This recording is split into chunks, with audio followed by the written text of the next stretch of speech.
Welcome to our channel. Today we how to log into Salesforce CRM and connect to Slack. Easy tutorial step by step clearly. Open your web browser and go to the Salesforce login page. Enter your Salesforce username in the appropriate field. Next, input your password. Click on the login button to access your Salesforce account. Once logged in, locate the app launcher icon in the upper left corner of the screen. Click on the app launcher icon to open the menu. In the search bar, type Slack to find the Slack integration. Select the Slack app from the search results. You will be prompted to connect your Slack account. Click on the Connect button to initiate the connection process. You will be redirected to a Slack authorization page. If prompted, sign in to your Slack account using your credentials. Review the permissions requested by Salesforce and click Allow to grant access. You will be redirected back to Salesforce, confirming the successful connection.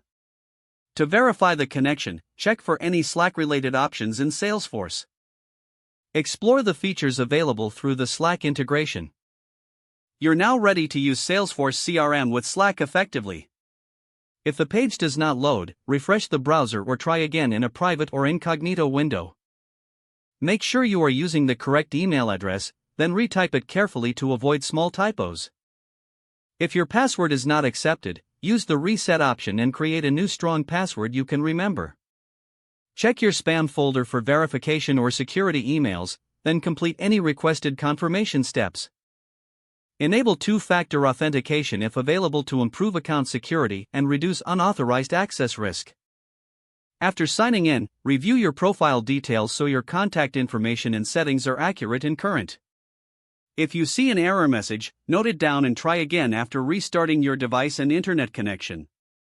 Log out when you finish, especially on shared devices, to keep your account and payment information secure. If the page does not load, refresh the browser or try again in a private or incognito window. Make sure you are using the correct email address, then retype it carefully to avoid small typos. If your password is not accepted, use the reset option and create a new strong password you can remember. Don't forget to like this video and subscribe to our channel for more step-by-step tech guides.